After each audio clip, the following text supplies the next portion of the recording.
Joël Pelletier et Liliane Wilfes-Berger. Merci beaucoup d'être parmi nous pour participer à ce panel. Et naturellement, Justin qui va animer le panel. Donc, bonne discussion. Si vous avez des questions pour rendre ça dynamique, n'hésitez pas. On va faire des périodes. De toute façon, Justin va vous expliquer ça. Bon, c'est déjà fait. C'était tellement d'une simplicité. Merci. Bienvenue à l'École de Bar. Bienvenue à notre premier panel de discussion. Il y en aura d'autres. Aujourd'hui, j'ai la chance de m'entretenir avec 4 piliers de l'industrie des spiritueux au Québec. Ils ont tous des modèles très différents, donc ça va être super intéressant. On a ici Michel Jaudoin des Cidreries Jaudoin, Nicolas Duvernois, pur entrepreneur et fondateur et président du Duvernois Spiritueux. Joël Pelletier, amiral de la marque chez la distillerie du Saint-Laurent. Et Liliane Wilfes-Berger, je l'ai réussi, de la distillerie de Montréal. Pour commencer, j'aimerais que vous vous présentiez à nos auditeurs et à les gens dans la salle. Juste une petite présentation rapide de votre entreprise, votre background et où vous en êtes présentement. M. Jaudoin, c'est vous, là? C'est moi qui commence? Oui. Ah. Mon nom est Michel Jaudoin. Je suis producteur de cidre depuis environ 31 ans. Chez moi, c'est une histoire de famille. Donc, la famille Jaudoin est implantée dans les vergers depuis 4 générations, depuis 1901. Essentiellement, c'était basé sur la pomme et surtout un peu de cidre qui était vendu de façon, on ne dirait pas, un petit peu illégalement dans les années 50 et dans les années 40. Là. Et de mon côté, je suis producteur de pommes, 100%, et beaucoup de cidre est fabriqué chez nous. Et j'ai eu ma licence de distillation.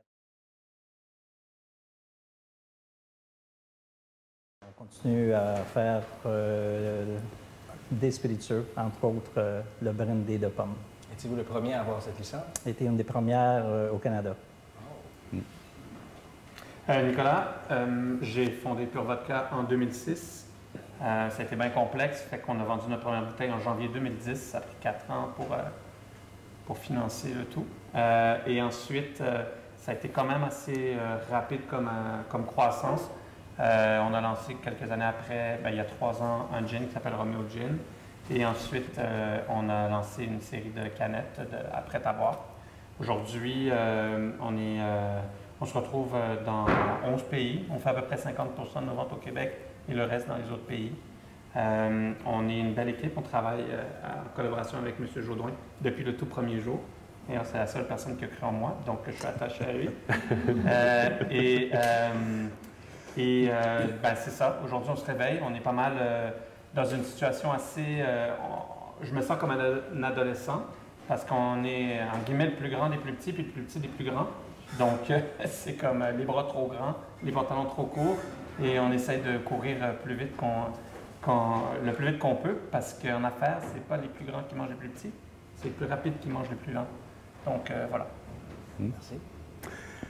Joël Pelletier, amiral de la marque, cofondateur de la distillerie du Saint-Laurent. Ça fait très plaisir d'être ici aujourd'hui. On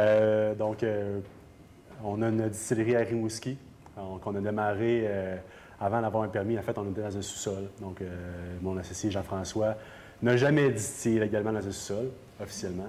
On va dire qu'on a distillé les huiles essentielles. En 2013, on s'est rencontrés, moi et Jean-François, et on a découvert qu'il y avait une très grande tendance de microdistillation aux États-Unis. On voyait que cette tendance-là commençait à grimper vers le nord. Donc, on s'est dit qu'on voulait être parmi les premiers au Québec à faire de la microdistillation. Donc, depuis 2015, on a notre permis de distillateur à Rimouski. Et le gin Saint-Laurent a fait son introduction en SAQ en février 2016. Donc, c'est un gin qu'on produit avec des algues du Saint-Laurent. Et maintenant, notre focus est de plus en plus vers les produits fermentés, distillés et vieillis, donc le whisky et l'acérum, qui est une nouvelle catégorie de produits à base de sirop d'érable. Merci. Alors, Liliane Wilfes-Berger, moi je viens de France, et plus particulièrement de Franche-Comté et d'Alsace, où ma famille distille des eaux de fruits depuis plusieurs générations. Et je suis un peu tombé dans le baril quand j'étais petit. Et je suis venu au Québec en 1993, donc j'ai gagné la dernière Coupe Stanley. Et Pas que c'est à cause de toi. on on attribue les déboires du Canadien à mon arrivée. Je suis reparti depuis. Et puis de voir un petit peu tout le potentiel qu'il y avait à faire des eaux de vie, j'ai commencé un petit peu à travailler là-dessus. Et en 2007, on va obtenir un permis de microdistillerie par la RACJ dans les cantons de l'Est, à West Brom, où je vais travailler avec un petit alambic à Bain-Marie. Et l'histoire a fait qu'on a fermé. On a rouvert une autre distillerie avec mon associé Stéphane Dion, où là on travaille avec un alambic charentais.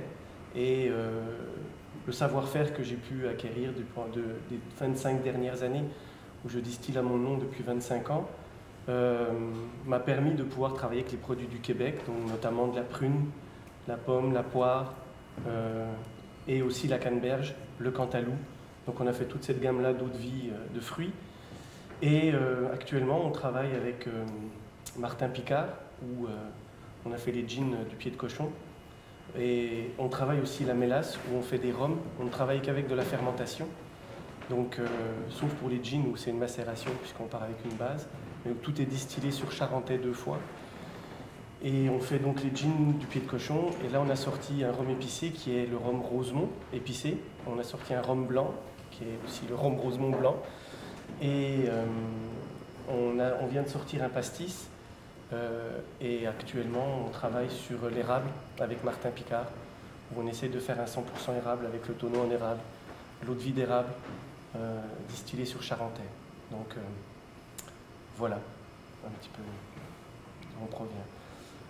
Juste pour terminer, avant tout ça, on a travaillé avant, on a élaboré une vodka avec Elixir, où on a fait la vodka White Kiss, qui a gagné, vous savez, ils mettent partout là, la meilleure vodka du monde est québécoise, après la route.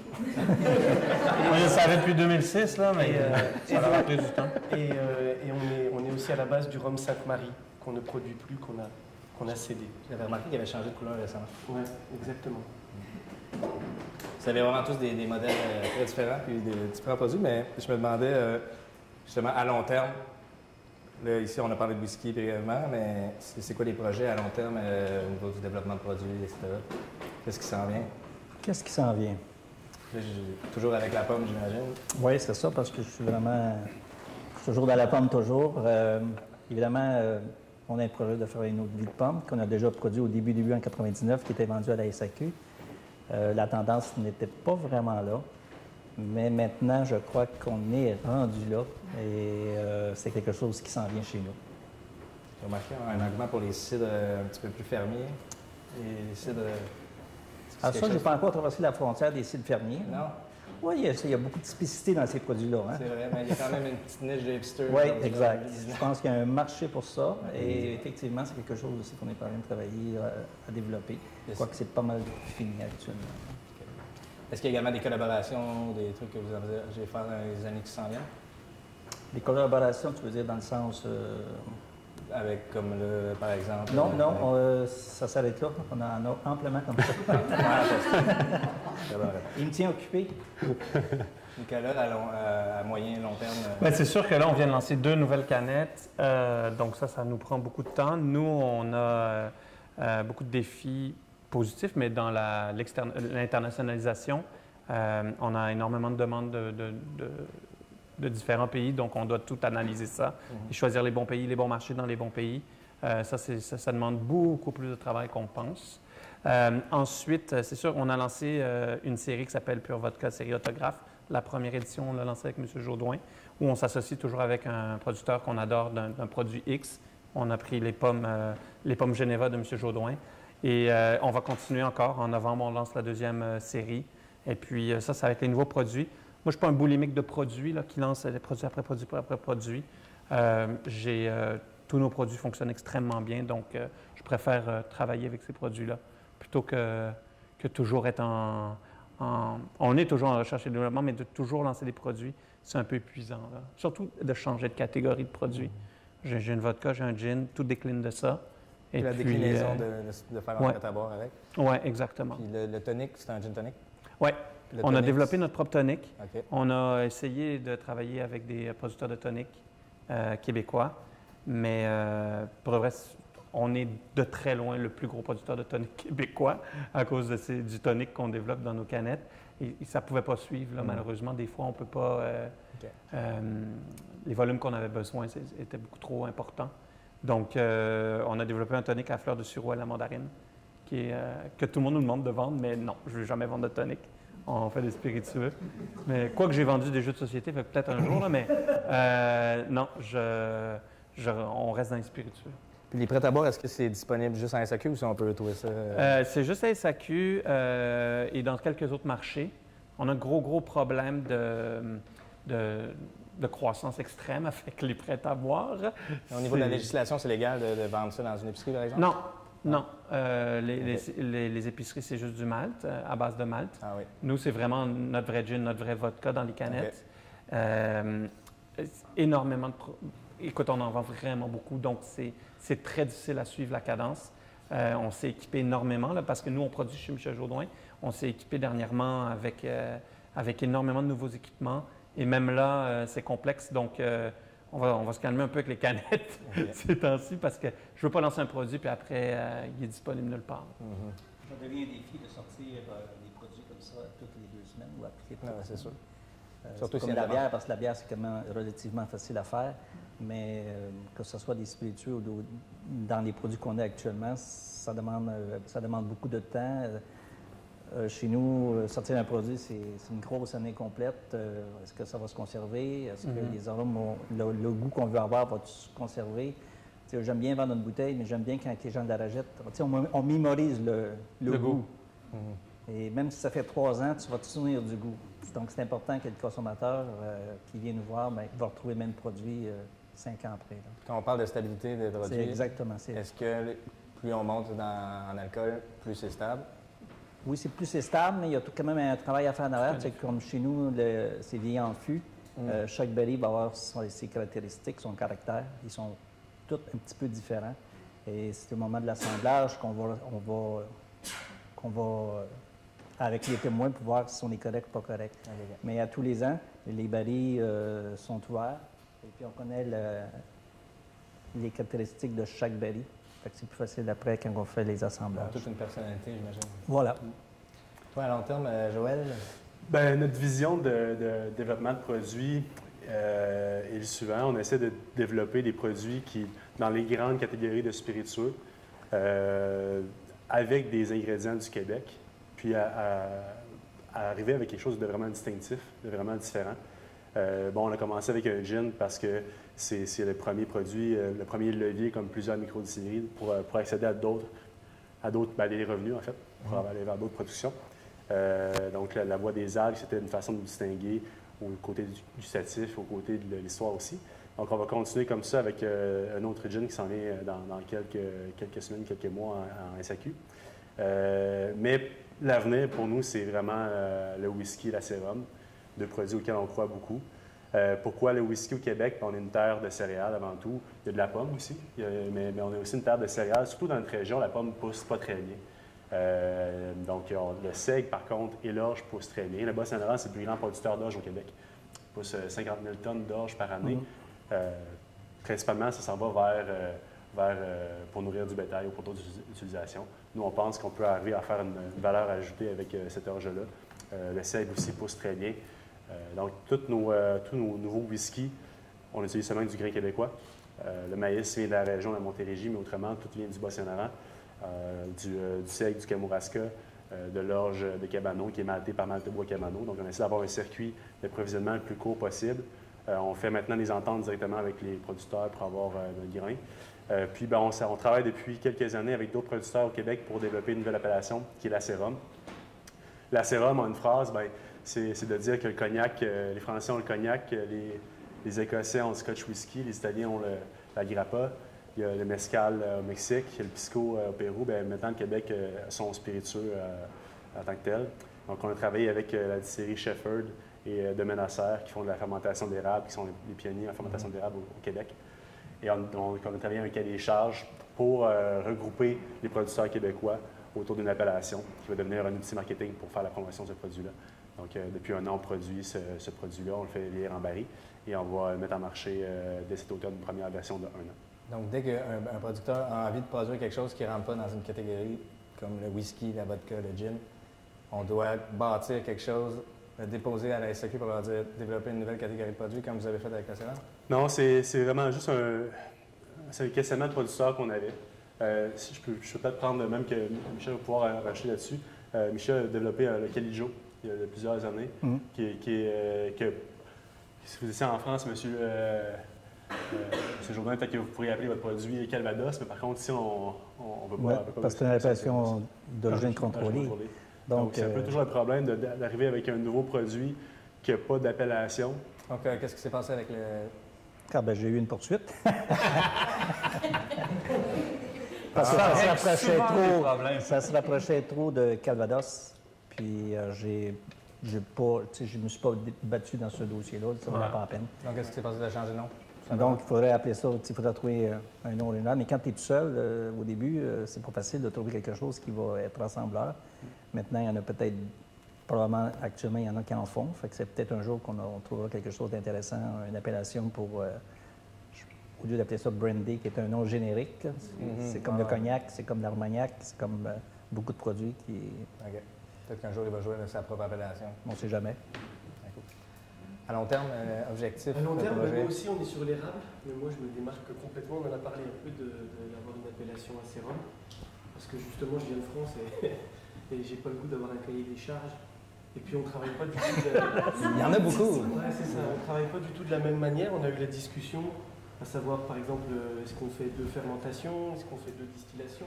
On n'a pas le même. Ça te plaît, cette liberté-là? Oui, on est dans le nouveau monde. Alors, autant nous libérer de toutes les contraintes de l'Europe. Et c'est pour ça que, par exemple, on a fait une pomme qu'on va sortir où je fais un finish au sirop d'érable. Je m'amuse à la mettre en tonneau avec un finish sirop d'érable. On travaille là-dessus avec Martin Picard.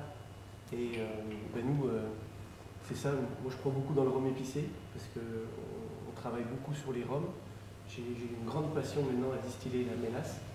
Il y a eu tout un débat aussi de Français qui sont venus dire qu'on n'avait pas le droit d'appeler ça un rhum parce que c'était de la mélasse, peut-être la canne à sucre. Finalement, je suis allé le rechercher dans l'encyclopédie. Qu'est-ce que ça dit? Qui dit que le premier alcool distillé au Québec en 1739, c'est de la mélasse.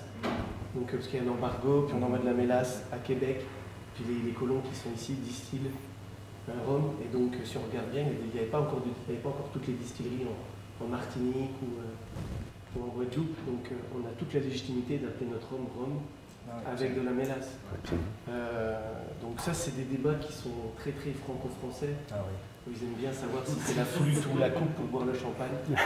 Et je dois vous avouer que je me démarque pas mal de ça. Donc on travaille énormément sur les rhums épicés, puisque nous, c'est une recette vraiment où on fait infuser de la canneberge, après on met des épices qu'on essaie d'aller chercher du Québec. On travaille là-dessus. Et puis bon, Stéphane, elle le sait, il n'y a comme pas le choix, il faut que je distille des fruits au moins 2-3 fois dans l'année. Donc là, je suis sur le cassis. C'est vos origines alsaciennes. Ouais, puis j'ai besoin de travailler dans les fruits. Là, Et donc là, j'ai 2,5 tonnes de cassis à travailler. Donc là, je vais m'amuser pour les prochaines semaines, quand le pastis va être fini. Et puis en fait, ça, c'est des produits de niche. Et depuis presque 6 mois maintenant, on travaille avec les restaurateurs Normand Laprise, Charles-Antoine Crête, Martin Picard. Puis on établit des recettes avec eux. Et donc là, on est passé par des alcools de truffe, des alcools de... Ils ont fait venir de la truffe du Périgord juste pour qu'on fasse des tests. C'est des macérations ou il y a un macération et distillation. Donc je redistille après. Après, il y a tous les produits, parce que Charles-Antoine, c'est un passionné des produits du Québec, donc gingembre sauvage, épine vinet, gadelle rouge. Donc on travaille là-dessus. Puis là, on a été capable de sélectionner une gamme qui est assez fantastique et qui pourrait se démarquer énormément dans les cocktails, donc on s'amuse un peu avec ça. En ce moment, est-ce qu'il y a un marché pour les eaux de vie de fruits au Québec ou c'est quelque chose... Je pense que c'est à créer, je pense c'est quelque chose à faire. C'est quand même très populaire dans plein d'autres pays. C'est très populaire, mais même si vous regardez en France, moi, mes amis restaurateurs ou barman, ils n'évitent pas les bouteilles. Ça part pas. Non, ça pas l'habitude de prendre le digestif à la fin, c'est fini. Ça, c'est mes grands-parents, ça, à table, un petit digestif, hop, on en prend 3-4. C'est probablement la mixologie qu'il faudrait essayer d'aller chercher. Je pense que c'est là qu'on va rendre toutes les lettres de noblesse aux eaux de vie de fruits, qui sont des vrais... On ne parle pas de macération, on a parlé de tout petits fruits, mais La prune, la poire, la pomme distillée, faite pour vrai. Oui, on va rendre les lettres de noblesse avec ça. Et on travaille toujours sur plein d'autres produits. On pense à un apérole, on est là-dedans, là, on s'amuse. C'est très en vogue, je pense. Il y en a beaucoup qui ont. Mais moi, j'y crois aux eaux de vie. Je pense que ça va être la future tendance dans les prochaines années. On s'en fait demander beaucoup. Oui? Ouais. Là, on parle d'une eau de vie blanche qui n'a pas touché. Oui, exactement. Parce qu'il y a tellement de fruits au Québec, de petits fruits au Québec, il y a tellement de possibilités de faire des choses au niveau des eaux de vie, que je pense que ça, il y a quelque chose moi, je crois que oui, dans le futur. Je suis bien d'accord avec vous. Notamment au Québec, on a un sureau fantastique. L'argousier aussi, on a distillé ça. La mélanchier, il y a plein de trucs. C'est magnifique. Puis là, le cassis, c'est très très beau de l'île d'Orléans. Est-ce que de faire je reviens au rhum, je m'excuse, mais de faire un rhum de type agricole avec du jus de canne à sucre au lieu d'utiliser la mélasse, est-ce que c'est quelque chose de faisable? C'est faisable, c'est faisable. On est en négociation avec une maison en Martinique. Ça doit avoir des coûts un petit peu plus. Oui, c'est ça. Ils veulent nous vendre à 1 € le litre. Donc on est en train de négocier avec eux. Donc c'est le jus directement. C'est le jus de canne à sucre. Parce qu'il faut le travailler très vite, sinon il tourne. Okay. J'ai été capable de trouver un procédé pour le garder à peu près 3 mois. Des sulfites? Des sulfites. Non, c'est un osmosage inversé en tout cas. Okay, Vous demandez de ne pas donner tout le. C'est correct. Oui, ça serait facile. On doit recevoir des échantillons pour le faire. Mais je ne sais pas si vous avez déjà goûté le rhum blanc qu'on fait. Il y a des notes d'agricole. Oui, c'est bon. Des notes d'agricole. C'est fantastique. Est-ce que vous êtes tous membres de l'Association des microdistillateurs du Québec? Oui. Certains d'entre vous? Pas moi. Je me demandais c'était quoi le rôle de cette entité-là, de cette association-là. C'est à quoi que ça vous apporte? C'est quoi le. Vas-y, Joël. Bien, Michel, si je ne me trompe pas, faisait partie des membres fondateurs de la MDQ. Donc, maintenant, il y a 2 associations. L'Association des microdistillés du Québec, qui est la MDQ. Il y a aussi la DAC, l'Association des distillateurs artisans du Québec. Mais auparavant, il n'y avait qu'une seule association. C'était les distillateurs de la DMQ. Oui. Donc, au départ, je crois qu'il y avait M. Crawford de Ungava. Ben, en fait, c'était pas compliqué. On était deux sur le conseil d'administration. Ensuite est arrivé les Subversifs, donc pas Michel Roux, mais Stéphane Ruffaut de Les Subversifs, Gene Pigueur-Henricus. Et il y a eu des divergences d'opinion. La gang s'est séparée en 2, donc principalement d'un côté la DAC, de l'autre côté la MDQ. Et depuis, il y a eu toute la vague des microdistillés qu'on connaît, l'arrivée de plusieurs joueurs. L'association s'est rebâtie. Combien de membres à ce jour? Donc, la MDQ, on est rendu une quarantaine de membres, dont 29 ont un produit en SAQ. Du côté de la DAC, il y a un peu moins de membres. Ils sont quelques-uns c'est le berger La France, c'est ça? C'est M. Lafrance? C'est M. Lafrance qui a parti ça. Maintenant, il y a quelques districts qui sont avec eux. De plus en plus, on collabore ensemble sur plusieurs dossiers avec le gouvernement pour faire avancer les lois. C'est principalement un outil de lobbying auprès du gouvernement pour faire avancer les choses. Puis ça fonctionne assez bien, tranquillement, là, à la vitesse du gouvernement puis à la vitesse de la SAQ. Là. Mais ça progresse maintenant. Donc, depuis juillet 2018, la vente sur place est permise pour les permis industriels. Il faut faire la distinction là, entre tous les permis au Québec. Il y a des permis de vignoble, il y a des permis artisans, il y a des permis de microbrasserie et de brasserie industrielle. Donc, historiquement, il n'y avait qu'un seul permis de distillateur qui est celui industriel. Maintenant aussi, depuis 1 an ou 2, je crois, les producteurs artisans peuvent distiller sur place, peuvent vendre aussi sur place. Donc, il y a toute une réalité réglementaire qui est en train de changer, je pense, pour le mieux. Les discussions avec la SAQ aussi progressent. Donc, ça avance tranquillement, mais dans la bonne direction. Puis les grandes lignes, mettons, entre justement le permis industriel et le permis artisan. Donc, le permis artisanal, les producteurs doivent récolter eux-mêmes leur matière première. Ils doivent produire leur matière première. C'est vraiment important, cette partie. Il y a une portion agriculture qui se rajoute. C'est ça. Oui. Par contre, ils ne peuvent pas faire de céréales. C'est ça. Il y a certaines limitations. Donc, au point de vue, par exemple, si on voulait faire du whisky, si on avait une terre, qu'on voulait récolter le grain, faire le maltage, la fermentation, la distillation, le vieillissement, l'embouteillage, la mise en marché, on ne pourrait même pas le faire. Sous permis artisanal, il faut absolument avoir un permis industriel pour faire la céréale, pour faire le whisky. C'est ça. Puis je peux rajouter, il faut que tu aies tes propriétaires, ton propre alambic, Donc, c'est vraiment, c'est local, là. C'est assez limitatif. Ce que ça fait, c'est que ben, les gens qui ont ce permis-là peuvent vendre à la propriété sans passer par la SAQ. Donc, ils vendent plein prix. Ouais. Je veux dire, dans le sens... En fait, ça va bien pour les remplir les poches, ça va super bien parce que, à part que de payer pour la TPS et la TVQ, c'est tout. Les droits d'assises, puis les taxes d'assises, puis ainsi de suite. On parle de produits québécois depuis tout à l'heure, mais je voulais savoir c'est quoi votre vision de justement. Parce que là, on entend parler des trucs, qu'est-ce qui est vraiment québécois, qu'est-ce qui l'est pas, il y a comme une zone grise. Pour vous, chacun individuellement, qu'est-ce qui fait qu'un produit québécois est québécois? Qu'est-ce qu'on considère produit québécois? C'est exactement pour cette raison que je suis dans aucune association, parce que je trouve qu'on essaie de rentrer un chameau dans un trou d'aiguille. Ce qui est dommage. Moi, quand j'ai appelé M. Jourdain, il n'y en avait pas de spiritueux de vodka ou de gin au Québec. Okay? C'est le premier. Aujourd'hui, on est peut-être 50. Et puis, chaque personne a sa vision. T'sais.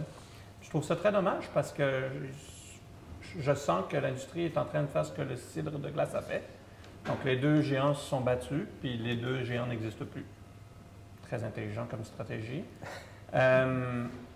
Et donc, un produit québécois, depuis le début, il y a des discussions sur c'est quoi. Puis j'aime bien m'inspirer, moi, de la microbrasserie. Tu sais. Là, on dirait que personne n'en parle. Dans la microbrasserie, il n'y a aucune bière québécoise. C'est un débat qui est bien, qui s'applique juste aux spiritueux. Parce que souvent, oui? Il y en a. Non, mais tu sais, j'exagère dans le terme. Vous êtes 220, il y en a peut-être 200 qui prennent du houblon d'ailleurs, du Québec. Du malt aussi, du Et du malt et tout ça. Donc, c'est pas une bière québécoise. Mais eux, ils sont québécois tout d'un coup. Mais là, quand tu es un grand méchant spiritueux, ben là, tu n'es pas québécois parce que ton grain vient d'Ontario, comme si tu avais soutenu Kim Jong-un. Donc, hein, on est tous d'accord avec ça. Un produit québécois, moi, je crois, premièrement, que l'entreprise doit être basée au Québec. Je crois, deuxièmement, que la grande partie de la production, parce que c'est 51 whatever, doit être faite ici. Et puis, produit québécois, ben, c'est aussi les retombées retombent ici. Les employés, ou la majorité des employés sont ici. Ensuite, quand je sais qu'il y a beaucoup de personnes qui sont contre cette définition-là parce qu'ils vont dire, bon, ben là, tu peux acheter de la tequila, en gros, au Mexique, tu fais venir ici, puis c'est pas... Tequila, c'est un mauvais exemple parce qu'il y a une appellation. Mais tu sais, il y a une grande différence entre un embouteilleur de produits finis et recevoir une base d'un produit, le travailler, le retravailler, le changer et l'embouteiller ici. Donc, moi, je crois qu'un produit québécois, c'est à peu près ça. Je déteste les réponses uniques à cette question-là parce que bon, ben, chacun a sa petite stratégie de travail. M. Jourdain est peut-être plus québécois parce que bon, ben, là, la pomme est à Rougemont, puis elle pousse à Rougemont. Mais je trouve que, tu sais, au lieu d'essayer de se convaincre le monde à acheter québécois, des produits québécois, on s'ostine à c'est quoi un produit québécois. Tu sais, tu pointes la lune puis tu regardes le doigt. Tu sais. Donc, je trouve que c'est ça un produit québécois. Les discussions qu'on a aujourd'hui aident un peu, je ne vais pas dire crever l'abcès, mais c'est un débat qui est là, mais qui n'est pas là en même temps, je pense. Parce qu'on parle beaucoup du fait que, bon, certains gins, on utilise du Natural Grain Spirit, du NGS ou de l'alcool neutre acheté de l'Ontario. Nous, on le fait. On avait écrit sur la bouteille. 98% des produits au monde le fait. Oui, je suis familier avec ça. On n'est pas juste au Québec. Je pense que ce qui est bien avec ce qui se passe actuellement au Québec, c'est qu'il y a une industrie qui est en train de se bâtir autour des spiritueux, que ce soit des spiritueux qui sont assemblés ici, qui sont distillés en partie ici, qui sont assemblés en macération ou qui sont faits du grain à la bouteille. Tout ça est bien, tout ça est bon. Il y a plusieurs catégories de produits, il y a plusieurs modes de fabrication. Ultimement, je pense que le client a toujours raison. Puis chaque produit a sa place. Il faut juste être, je pense, en tant qu'industrie, transparent envers le consommateur, puis être transparent sur le mode de production sur la bouteille. Puis ça peut être bon dans les deux cas. C'est ça, c'est que les gens ils vont associer le côté puriste à la qualité, quand dans le fond, un alcool neutre, c'est neutre, ça goûte à rien, ça sent rien. Donc... Le problème, c'est qu'il y a certains puristes qui mentent aussi. Fait que là, tu te bats contre quelqu'un qui dit que tu fais quelque chose, lui, il le fait pas, mais finalement, il le fait. Fait que, c'est ça que je trouve triste. C'est une nouvelle, c'est un poupon là, comme industrie. Là. Ça n'a même pas 10 ans. J'ai 10 ans, donc c'est moins que 10 ans. Ça fleurit rapidement. Puis ça se bat déjà. Je trouve que c'est... Les microbrasseries font pas ça. Oui, c'est vrai. Mais on se bat plus pas, je pense que On se bat jamais, mais c'est typique québécois, ils se battent jamais devant la personne. Ouais. C'est en arrière, dans les SAQ, ils vont dire « Ah ben oui, mais lui, Ouais. c'est commencé. » Puis toi qui connais du succès, tu as la même... tu sais, avoir du succès au Québec, c'est aussi complexe. Hein? Donc, pour les producteurs qui vendent beaucoup, il y a toujours cette pression de devoir être plus catholique que le pape. Donc, je trouve ça dommage. Franchement, je trouve ça dommage parce qu'on a tout pour être un powerhouse de spiritueux au Québec. Dans le monde, là. Mais on s'ostine. Ah ouais, c'est le même débat en bière, par exemple, au niveau d'utiliser des essences dans la bière. Oui, exact. Tu sais, au bout de la ligne, je veux dire, le gars qui fait ça, sa bière ne s'adresse pas aux puristes, ça s'adresse à mainstream, puis le monde apprécie leur bière, ils boivent quand même. Mais c'est surtout qu'il faut que tu bâtisses un modèle d'affaires profitable en affaires. Puis il y a plusieurs modèles Parce différents. que sinon, là, tu peux être puriste, mais si tu fais 3 bouteilles par semaine, là, ben, tu vas être puriste tout seul dans ton salon. Puriste et fier. Oui, c'est ça, tu vas être super fier. Ouais. Mais c'est parce que ici, là, puis là, les lois ont énormément changé, là. Mais tu sais, moi, il y a 10 ans, premièrement, je lavais le plancher. Fait qu'on s'entend que je n'avais pas d'argent pour bâtir une distillerie. Mais deuxièmement, ça aurait été le pire move stratégique ever de l'entreprise parce que j'avais rien le droit de faire dans cette distillerie-là. Pas le droit de vendre, pas le droit de visite, pas le droit de rien. Fait que tu bâtis un building où tu vas travailler comme un malade pour produire une bouteille qui se vend 45 pièces à SAQ, mais que tu as 4 pièces dans les poches. Fait que tu sais, le modèle d'affaires ne suivait pas. Donc, il ne faut pas s'inspirer de ce qui se fait ailleurs, parce qu'ailleurs, là, quand tu vas en Écosse et tu achètes une bouteille à 60 pounds ou euros, peu importe combien ils le vendent, eux, là, ils payent la taxe TPS, TVQ pour le final, puis ils gardent l'argent. Putain, tu peux vendre 10 000 bouteilles puis faire une belle vie. Vendre 10 000 bouteilles ici, tu fais faillite dans 2 ans. Là. Fait que c'est... Moi, je pense qu'il y a quand même une distinction importante à faire. Puis je comprends tout à fait qu'il y a des modèles d'affaires, puis on veut pouvoir vendre du volume et tout. Mais de plus en plus, on s'en va vers des clients qui veulent quand même être informés et qui lisent de plus en plus. Moi, je prends toujours un pas de recul à la SAC quand j'y vais. Je regarde les gens, puis on voit qu'ils lisent et tout. Puis je pense qu'il devrait y avoir une distinction sur ce qui est distillé et qui n'est pas distillé. Mais si on redistille quelque chose, est-ce qu'on considère que c'est une distillation? Ben, par exemple, moi, je veux dire, le gin, je ne vais pas m'embêter à commencer à prendre du grain, faire du grain au verre, c'est même pas mon champ, c'est même pas moi. Est-ce que j'achète une base neutre d'alcool? Ben après, c'est ma recette. Après, c'est moi qui mets mes épices, c'est moi qui le distille deux fois. Ce qu'on goûte, ça vient de toi. C'est moi qui décide de couper à tel moment, d'avoir ma base, puis après de faire mon assemblage avec l'eau, de déterminer mon affinage, puis les cuves sont là. Et puis pareil pour le rhum, je veux dire, je fais une fermentation, je le distille, Mais c'est ça qu'on dit, c'est juste... Et je pense qu'il y a quand même une distinction qui est énorme dans ce qui passe dans l'alambic ou ce qui passe pas. Et c'est là où je pense qu'il faudrait quand même rétablir une certaine marque de noblesse des distilleries entre ceux qui ont un modèle d'affaires de dire on va faire du volume puis on va le vendre, qui peuvent très bien faire des très beaux produits. Mais pour le distillateur ou pour, on va dire, l'identité de la distillerie qui prend le temps de distiller, moi, l'alambic qui roule 7 jours sur 7 quasiment, il y a quand même une distinction.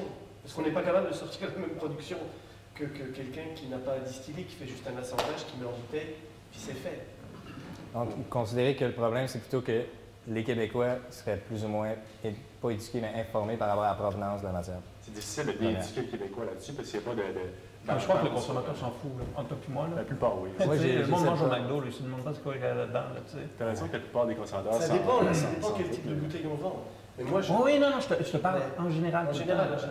C'est clair qu'ils s'en foutent. Ben oui. Ils s'en foutent réellement. Complètement. Est-ce que c'est bon? À la fin, je pense que c'est ça qui importe le plus. Mais si on veut être capable d'informer un peu les gens, ce serait juste la précision distillée ou pas. Parce que quand c'est embouteillé au Québec, bon ben voilà, c'est embouteillé. Donc, est-ce qu'on peut l'appeler fait au Québec? Est-ce qu'on peut l'appeler produit québécois? Il y a eu le même débat aux États-Unis. La façon dont ils réglaient ça a été d'écrire sur la bouteille l'origine de l'alcool dans le spiritueux. Donc, est-ce que justement c'est du NGS qui a été redistillé? Est-ce que ça vient de la céréale? Est-ce que ça vient de la pomme? Puis c'est tout petit sur l'arrêt de la bouteille. Toutes les bouteilles ont ça dans certains états, pas tous. Là. Mais ça règle le problème. Le consommateur sait à quoi s'en tenir. Le débat est terminé, puis on peut passer à d'autres choses. Exact. Mais j'ai lu un article super intéressant sur ça, où ça n'a eu aucune influence sur les ventes d'un produit ou de l'autre. Donc, au moins, les gens qui veulent faire le choix. Le monde qui veut faire le choix, savoir, mais ça pas... Aucune incidence? Aucune. Ah ouais. C'est une question. Une question. Chris. Quand on donne cette décision de la différence des choses, est-ce que vous pouvez parler de vos alambics? Parce que je suis certain que Cat a des alambics entièrement différentes. Et comment vous avez choisi vos alambics? Et moi, je laisse M. Jourdain, c'est son alambic à lui, donc... Moi, je vais vous dire franchement, je suis un peu puriste. Là. Un peu? Oui. Ça Parce va que bien. bon, ben, c'est mes pommes, c'est mes vergers. C'est pressé, les pommes sont pressées à la propriété. La fermentation se fait sur place. La distillation se fait sur place. Donc, c'est 100 de chez moi. Et votre type Ben, d'alambic? j'avais eu de la misère à acheter de l'eau de vie ailleurs pour faire comme, mettons, comme vous, le gin et la vodka. Puis je comprends très bien. Mais au début, quand j'ai commencé, ben, écoutez, ça n'existait pas. Fait que j'ai voyagé beaucoup. J'ai fini par trouver, pour répondre à votre question, une alambic à colonne. J'aurais peut-être pu prendre un alambic charentais. L'alambic charentais, soit dit en passant, c'est parce qu'elle fait partie de l'appellation contrôlée du Calvados. Tu es obligé d'avoir un alambic charentais. Donc, je me suis dit, c'est lourd, c'est très dispendieux. Et finalement, j'ai retrouvé un alambic qui est en Allemagne, qui était pour les fruits. Puis je me suis dit, bon, ben, c'est une petite, c'est 300 litres, c'est pas beaucoup. Mais c'est suffisant pour ce que je fais en ce moment. Et ça m'a permis de faire des brandies de 3 ans d'âge, 8, 10, 14 et même plus âgés que ça, qui sont en vieillissement à la propriété. Juste la pomme. Juste la C'est pomme. quoi les caractéristiques typiques de cette... C'est un alambic à fruits, donc 4 plateaux. Tandis que si on prend un alambic pour faire de la vodka, ben, tu peux avoir jusqu'à 100 plateaux. Même si 40 plateaux pour la vodka. 40 plateaux. C'est Donc, plus il y a de immense. plateaux, plus on a une neutralité.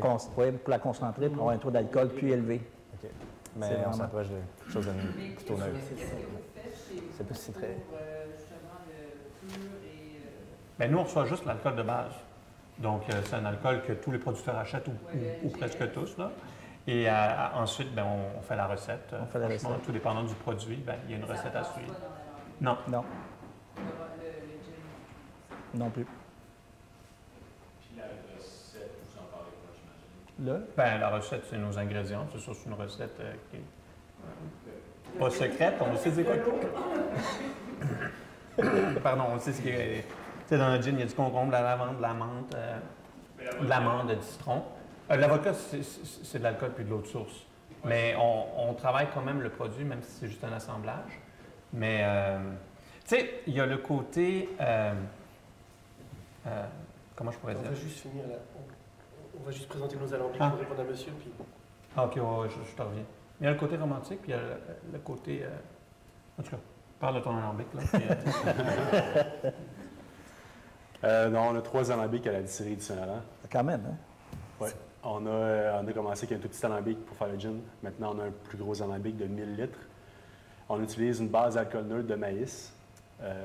Puis ensuite, on va macérer des aromates naturels pour... Les alambics alcooleux? Non. Parce que vous, c'est un Holstein, hein, monsieur? Comment? C'est un Müller ou un Holstein? Karl, Karl, quelque chose. Jacob Karl. Ah oui. Jacob, ok. Jacob C'est Karl. allemand ou des Allemand. Pays-Bas, ça? Allemand. Seulement. Donc, Et vous, c'est quoi comme marque? c'est un alambic chinois que Jean-François, mon associé, il y a des années avec un producteur en Chine. Un alambic de 1000 litres chauffé à la vapeur avec un gin basket de type scaphandrier. Pourquoi scaphandrier? Ben, parce que c'est rond, on l'a dessiné sur un napkin un matin, puis on a décidé de le faire. Donc, il y a une partie en macération. Il y a 5 aromates qui vont dans la cucurbite, dans la cuve. 5 autres aromates qui vont... 4 autres aromates qui vont dans le gin basket en haut. Donc, après la distillation, on fait une macération avec les algues laminaires pendant une dizaine de jours. On filtre et on embouteille. Donc, aromatisation 100% naturelle avec des aromates naturels. Ça, c'est pour le gin. Alors, on a décidé de ne pas faire nous-mêmes l'alcool neutre pour des raisons financières, principalement. Probablement, il n'y a aucune valeur ajoutée en termes gustatifs pour un alcool neutre. Au contraire, l'alcool neutre que tout le monde achète, c'est pas mal le meilleur qu'il y a sur le marché. C'est ça. Donc, pourquoi se battre et puis s'endetter à faire un alcool neutre qui est moins bon? C'est moins bon. C'est- jamais capable d'atteindre ce degré Non, non, de, c'est de- ça. de pureté. C'est ça. Ah, ouais. Ou alors à moins d'avoir une colonne. Ouais, mais t'as Ouais, déjà ouais, visité c'est là-bas? C'est hallucinant. Là, t'as déjà visité?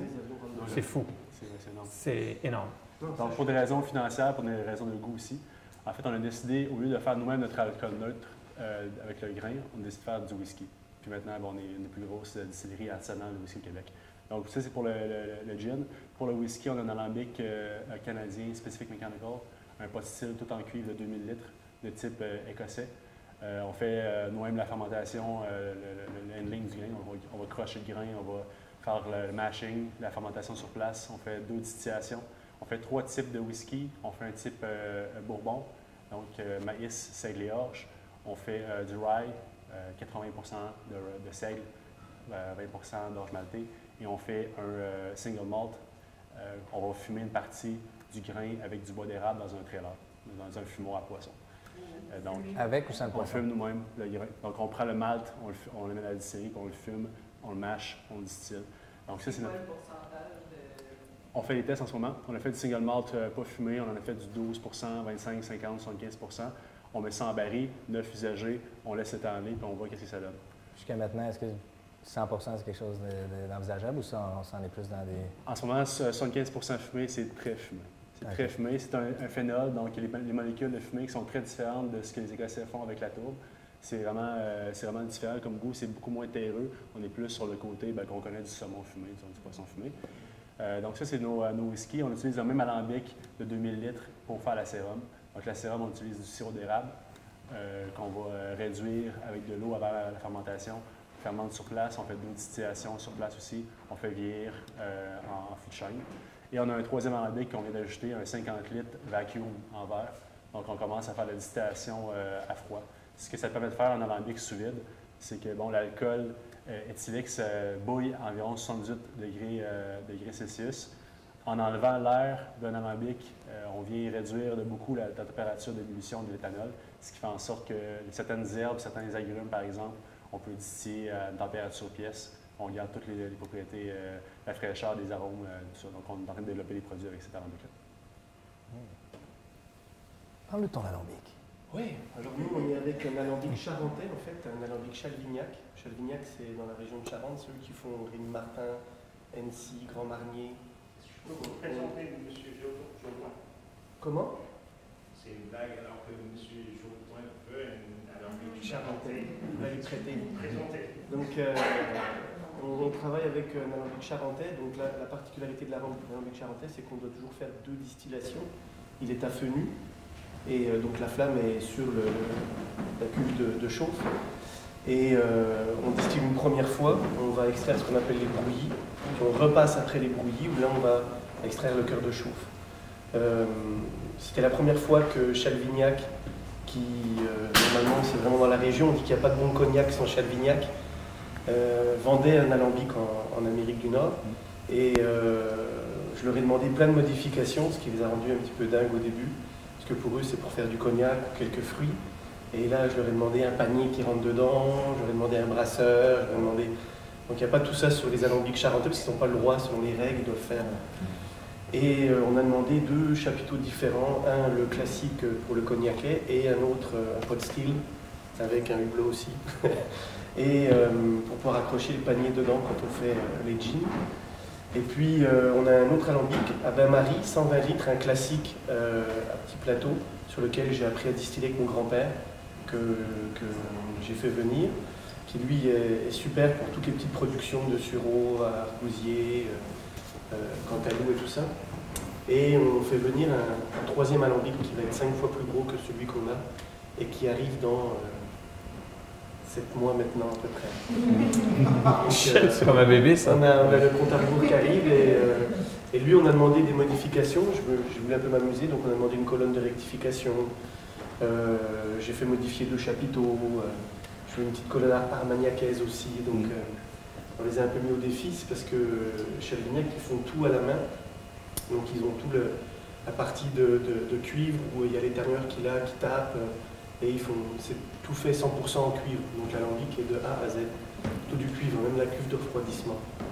Donc voilà, moi je voulais aller avec un charentais obligatoirement, parce que pour moi la double distillation, la repasse, fait toute la différence dans les arômes et dans le cœur de chauffe. Puis le choix d'avoir, il y avait vapeur, puis vous avez parlé de feu nu. Moi c'est à feu nu, mais moi j'ai appris à décider au départ avec du bois. OK. Et puis après ça, le gaz, et le gaz est... Il y a un meilleur contrôle, définitivement. Ouais, comme parfait. Mais au niveau du goût, est-ce qu'il y a une nuance d'utiliser la vapeur comme Alors, chez Vignac énergie. vient de développer deux sortes, vapeur et induction. Stéphane pousse pour l'induction et moi, je veux rien savoir.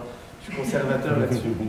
Donc, je vais rester avec mon gaz parce que j'ai les paramètres, parce qu'en fait, il faut travailler les courbes de chauffe. Et une fois qu'on a une courbe de chauffe, par exemple, la courbe de chauffe n'est pas du tout la même entre un érable ou un gin, et que ça prend du temps avant de travailler les courbes de chauffe, les coupes aussi, et donc j'ai pas envie de tout reprendre à zéro sur les courbes de chauffe. Le gaz, c'est la stabilité. Ouais. La stabilité, c'est bien. Gaz métro, tu serais content. Il paraît que c'est plus gaz métro. Énergie. Ouais, Oui, le gaz d'énergie.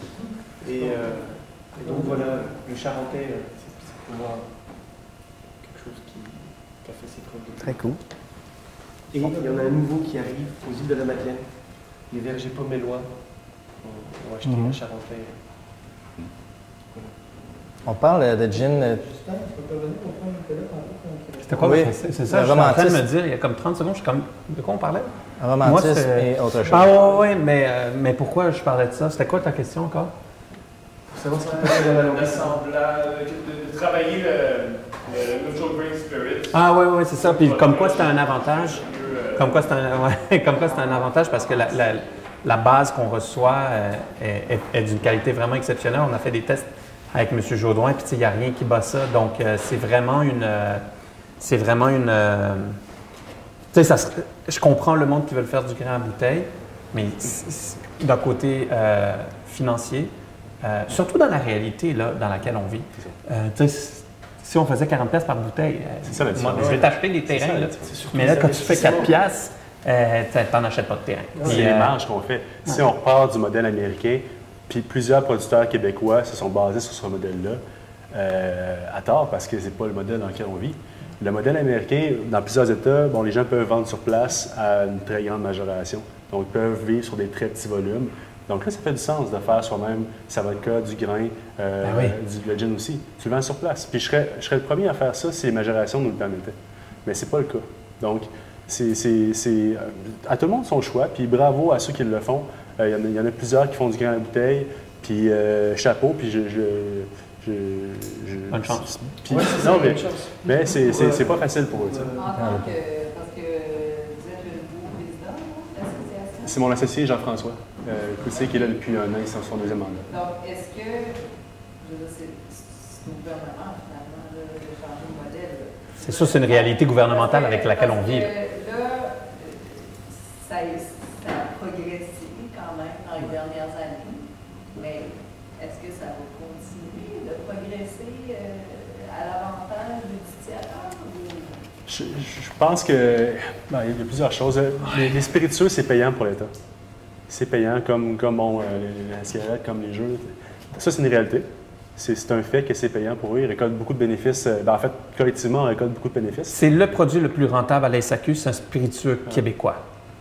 Nous, ce qu'on dit au gouvernement, c'est que ça peut être aussi avantageux pour la collectivité, le gouvernement, le tourisme, et puis L'agriculture. tout ça. Ben, c'est ça. Ouais, c'est ça. l'affaire. C'est un peu short-sighted. C'est un problème de vision. On donne des millions de dollars C'est ça. à une raffinerie en Ontario, alors que peut-être qu'on pourrait. Puis il y aurait Mais ça- celle en Ontario, mais avant d'être en Ontario, ils étaient à Verchères. Moi, les premières années où je faisais Pure Vodka, c'était du maïs québécois, distillé au Québec. Et à cause, moi je dis toujours c'est à cause de Tesla ou des voitures, Tesla peut-être pas c'est électrique, mais éthanol. Maintenant, ils ont changé Verchères pour faire de l'éthanol pour voiture et ils ont tout rapatrié en Ontario. Fait que ça, c'est un peu dommage, effectivement. Mais dans les pays, regarde, c'est vraiment simple parce qu'il y a beaucoup de croyances dans le monde des spiritueux, mais il y a la réalité aussi. C'est peut-être ça que je voulais revenir. Il y a 1500 producteurs de spiritueux Canada-États-Unis. Il y a 1375 de ces producteurs-là qui achètent le même alcool de base. Ça veut dire tout le monde. Okay? Puis il y en a 25 qui trippent à faire du grain au verre. Mais du grain au verre, avec les instabilités de Miss Météo, là, de la température, avec l'instabilité du prix aussi de production du grain, c'est ultra difficile de pouvoir contrôler, puis le client est super difficile. Tu changes une fraction de ta recette, là, tu te fais ramasser pendant 3 mois sur les réseaux sociaux. Fait que là, aujourd'hui, le monde essaie de développer un produit qui est qualitatif puis qui reste le même produit. On n'a pas l'ouverture, surtout en Amérique du Nord, que certains pays ont, plus en Europe, où ils acceptent Ce qui est le cas dans le... Ça va venir. Ça va venir. On est dans Montréal, c'est comme la ville où il se boit le plus de vin nature. Ouais. Les gens tripent sur les vins nature, ils aiment les bières fermières qui ne sont pas peut-être blanches vraiment. Ils aiment tout ce qui est champ gauche un peu là. Ouais. Donc, tu sais, les spiritueux un peu On s'en va vers aussi, ça. Je suis d'accord avec toi, l'industrie s'en va vers ça parce que le client est de plus en plus informé. Il veut de plus en plus, quand je dis client, une certaine partie de la clientèle, pas tout le monde. La réglementation, tranquillement, s'en va vers ça, très tranquillement. Il faut leur montrer qu'il y a un modèle d'affaires pour l'État. Ouais. C'est ça qu'ils veulent. Pour répondre à votre question sur le grain ouvert, là, puis la recette, quand on a commencé, on avait été approché par Elixir pour faire une vodka. Puis ils étaient partis du grain ouvert, nanana, c'est ça qu'ils vendent, ils avaient déjà fait les bouteilles, c'était dessus. Donc j'ai développé 4 recettes. Je suis allé à Saint-Constant, je connais des agriculteurs, j'ai acheté du maïs, de l'orge, du blé, j'ai essayé ça. Puis mon maïs, ça fermentait, ça sentait la bouffe à canard. Fait que là, puis j'ai vraiment tout fait. Là, tu n'étais pas sûr. Voilà, c'est ça. Là, j'ai acheté un moulin, j'ai broyé mon maïs, j'ai tout fait de A à Z. Là. Vraiment, mon mashtang, j'ai monté le degré, je l'ai fait, j'ai respecté les règles. Puis c'est sorti, ça goûtait la céréale, quoi. C'était dégueulasse. Ouais, c'est super complexe. C'était dégueulasse. Ce qui fait que j'appelle un ami qui a une distillerie en France, distillerie de la Tour. Puis je lui dis, Grégory, j'ai vraiment du mal là. Est-ce que il me dit, bah viens. Puis je suis parti une semaine à Cognac, le voir. Puis là, j'arrive à la distillerie, puis il me dit, tu vois, si tu veux faire de la céréale, regarde, c'est ça. Ouais, ça. Puis le truc, C'est c'est avec des panneaux de contrôle, ça prend la pièce au complet. Là. Puis il me dit, tu vois, si je tourne à droite, je fais du kérosène. Puis si je tourne à gauche, ben, je fais de l'alcool. Puis les plateaux se bougent en fonction d'eux. Puis il y en a un qui parce que les Russes ont été capables d'amener une règle pour pouvoir vendre de la vodka en Europe, il faut que ça soit à 96,5 la base d'office. Nous, on l'a qu'à 95. Parce que le petit degré de plus, là, ça veut dire qu'on a des installations de fou, puis on a un alcool complètement neutre. C'est les Russes qui ont été capables d'imposer ça. Puis il me dit, ben, tu vois, c'est 6 millions d'euros à peu près d'investissement. Non, c'est ça. Financièrement, tu peux pas. Et là, finalement, je comprends que Grey Goose et Belvedere, qui nous vendent que c'est fait avec du grain de chez eux, machin. Finalement, c'est Distillerie de la Tour qui le fait. C'est les camions citernes qui arrivent, puis ça part de là, puis ils vendent 60 € la bouteille. Veuve Clicquot, NSI, tout le monde. Là. Après, c'est des machines à vendre. Fait que tu vends n'importe quoi avec 3 milliards de budget. De la Tour, ils sont capables de vous faire du Rémi Martin ou de vous faire du NSI. Dans le fond, c'est quoi? On fait des spiritueux ou on fait du marketing? C'est quoi notre métier? C'est un peu ça la différence. Non, ce qui est complexe, c'est que le client demande aux petits joueurs ce qu'il ne demande pas aux gros joueurs. Oui, mais c'est fou, là. Mais ça se comprend. Ça se comprend, mais... Mais ça se comprend, mais alors ça donne aucune chance aux petits joueurs. Je comprends que c'est injuste. Moi, j'aime pas injuste parce que, tu sais, j'aime pas les injustices parce que, regarde, on fonce, mais il faut que le client sache que c'est pas 2 poids 2 mesures. Viens pas me dire que moi je vois juste, tu sais, pour pas les nommer, Monkey 47, ou Sip Smith, là, la grosse mode. Sip Smith, là, le volume qu'ils font aujourd'hui, ça va me faire croire que c'est dans les petits trucs qu'ils font visiter, qu'ils font ça.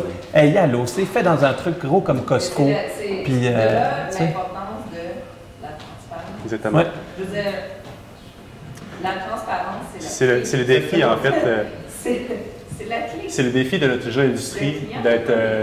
C'est ça. Ouais. De donner les informations. Non, tout à fait. Mais là, je viens de faire un pastis. Mais on parle de Ricard, qui vend des centaines de millions d'hectolitres par année. Là. Ricard, il distille rien. Hein? Ricard, il a sa recette, il mélange avec des seaux dedans, il fait son truc. Oui, mais parce que c'est ça. Fait que nous, quand on a fait le rebranding là, de Pure Vodka sur le site web, on a mis une carte. Puis j'ai mis des points là, pour. Puis on voyait bien là, que notre maïs, c'était en Ontario. Notre ci, notre ça. Tout le reste vient du Québec, sauf la bouteille. Et Et là, il y a du monde, ben là, nanana. Ils se retournent puis ils vont acheter Grey Goose. Que eux vont pas faire cette transparence-là. Fait que le petit, c'est très syndrome Céline Dion. C'est le petit doit toujours comme être celui qui est plus catholique que le pape, en essayant de se battre avec un gros que lui, il est plus proche du diable que du pape, tu sais. Fait que c'est complexe là, à faire sa place dans une industrie comme ça, parce qu'on joue le même sport, mais pas avec les mêmes règles. Mais je pense quand même, c'est le point que j'amenais tout à l'heure, je pense que de dire que c'est distillé à la distillerie, c'est déjà au moins une distinction qu'on peut faire pour le client. Mais c'est clair que s'il s'en fout, le client... Non, mais c'est important, mais c'est comme aussi avec ou sans rajout, tu sais. Ouais. Si tu rajoutes du sucre, je sais pas quoi dans ta vodka, ça devrait être écrit. Ouais. Une question comme ça, vous parlez de la provenance, est-ce que ça peut être un jeu par rapport à la SAQ qui a son origine Québec, qui est comme on ne sait pas trop ce que ça veut dire, ça peut-tu jouer pour ou contre vous autres? Bien, la SAQ, l'origine Québec, ils ont mis un moratoire pour l'instant là-dessus parce qu'eux-mêmes ont de la misère à définir qu'est-ce qui est canadien, qu'est-ce qui est québécois. Smirnoff s'est fait à Valleyfield, c'est québécois. Exactement. Donc, c'est complexe tout ça. Il y a une chose qui est en train de se faire, les deux associations, la NDQ et la DAC, travaillent sur une appellation spiritueux du Québec où c'est en train de se faire, en fait, c'est une appellation avec le cœur TV, donc un IGP ou un AOC, ça reste à déterminer. L'idée derrière ça, c'est justement d'offrir la possibilité aux consommateurs de savoir qu'est-ce qu'il y a réellement dans la bouteille. Donc, ce n'est pas toutes les distilleries qui vont pouvoir utiliser cette appellation-là. Pour l'instant, on parle de l'appellation 100% Québec, donc tous les intrants, aromates inclus. Si on veut faire un gin 100% Québec, il faut que le grain ou peu importe la source pour la fermentation ainsi que les aromates viennent du Québec. Si on veut faire une eau de vie de pomme, whisky, etc. Donc, il va y avoir cet outil-là qui va servir aux consommateurs. S'ils le souhaitent, d'aller vers un spiritueux 100% Québec, il va avoir cet outil-là. Mais après ça, je pense que c'est à l'industrie, la jeune industrie, de se regrouper ensemble, puis d'être transparent, puis d'offrir des solutions aux consommateurs pour savoir qu'est-ce qui est telle chose, puis qu'est-ce qui est telle chose. Sauf qu'on retombe dans le débat. Pardon, on retombe dans le débat. Par exemple, moi, je reçois des tôtes de mélasse qui viennent du Guatemala ou de Colombie. Je la fais fermenter au Québec, je la distille au Québec. Est-ce que j'ai le droit de l'appeler Origine Québec? Il faut demander à la SAQ. Et une fois qu'on va avoir réussi à décider qu'est-ce qui est québécois, pas québécois, qu'est-ce qui qualifie une micro versus une macro distillerie? Ça aussi, c'est comme une autre Le volume, là. C'est le volume, OK, mais c'est écrit où? Quand tu fais plus de... Dès que tu as du succès... La microbrasserie, c'est 100 000 hectolitres? Je ne connais pas les chiffres, moi. Mais quand on parle, à mon avis, de distillation ou de micro-distillation, bien, en partant, en théorie, on serait censé retrouver un alambic, à mon avis. Si on parle plus de... Bien, tu fais quelque chose. C'est une autre chose. Craft, pas craft, c'est une autre affaire. Mais quand on parle de micro-distillation, de distillation, bien, on parle de distillerie. Puis, ben, c'est de forcer un petit peu, je trouve, la zone grise quand on ne distille pas soi-même. Ça, c'est une première chose. J'ai eu ta liste de questions avant de venir ici. Puis j'étais lire, c'était quoi la définition de craft spirit aux États-Unis? Tu l'as payé? Pardon? Qu'est-ce que le craft distillery aux États-Unis? Là-bas, c'est moins de 750 000 proof gallons. C'est énorme. C'est équivalent à 4,7 millions de bouteilles par année. En bas de ça, c'est une microdistillerie. En haut de ça, tu n'es plus une microdistillerie, tu es plus considéré comme c'est comme Tito's Handmade. Oui, c'est ça. À 400 millions de bouteilles par année. Avec ta main? Il y a deux choses. Il y a premièrement le volume et ceux qui marketent leurs produits comme étant craft. Alors là, le débat est ouvert. Qu'est-ce qui est craft? Qu'est-ce qui est C'est là tout la question. On a jusqu'à demain. On ne saura jamais qu'est-ce qui est québécois, puis qu'est-ce qui est petit, puis qu'est-ce qui est gros. Mais tu sais, on a Aliments Québec, fait au Québec, puis préféré au Québec. Toute l'industrie alimentaire a pris un peu dans cette situation-là. Compris là-dedans aussi, dans le sens où si le consommateur n'est pas capable de discerner la différence entre les deux, il va dire bon, regarde, moi je veux le moins cher. Ah, le consommateur achète le moins cher, ça c'est ça. Fait que si le consommateur qui est non informé, il voit qu'il y a un produit, ben c'est du NGS là-dedans, puis whatever, il va dire ben regarde, moi, c'est pas forcé, je vais prendre moins cher. Bien, il y a deux choses. Premièrement, ce qui est bien aujourd'hui, c'est qu'on trouve des compagnies québécoises qui sont dans à peu près toutes les braquettes de prix. Donc, quelqu'un veut avoir un gin québécois à 35-40 $, il y en a à 40-50, il y en a aussi, et à 50-60, il y en a d'autres. Je pense que c'est à toutes nos compagnies d'être transparents. Maintenant, on peut recevoir les gens de la distillerie. Donc, si on souhaite leur montrer la valeur ajoutée du grain to bottle, on peut le faire. Il y a les réseaux sociaux aussi qui nous permettent ça. Donc, à tous et à chacun d'entre nous de faire notre marketing et d'être transparent. Puis, ultimement, le client fait son choix. C'est là que tu peux te tirer dans le pied si à un certain moment donné, tu ne l'as pas été, puis que plus tard. OK. On n'arrête pas de parler de gin tout le temps. Le gin revient constamment. Il y a comme une bulle de gin. Je sais pas si Bulle, une bombe atomique. Est-ce que c'est mondial ou c'est québécois? Je ne sais pas, mais je pense que c'est mondial. Mais pensez qu'au Québec, il y en a trop? Les nouveaux produits ambrés, vieillis qui vont sortir, est-ce qu'ils vont jouir de la même popularité que le gin ou en ce moment c'est gin that's it, puis que les autres produits qui vont sortir? Mais le gin, tu sais, il ne faut pas oublier que ça ne sort pas de nulle part. Là. Il y a un immense historique de gin au Québec. Là. De Kuiper. De Kuiper, ou le Tanqueray, là, puis tout ça. Tu sais, c'est pas nouveau, c'est juste revenu.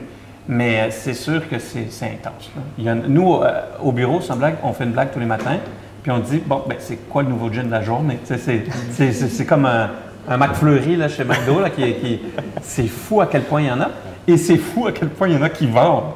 Tu sais, tu te dis, ben, à un moment donné, il y a plus de gin Pensez-vous que les gens sont chauvins un peu, puis c'est comme, parce qu'il y a vraiment quelque chose au niveau...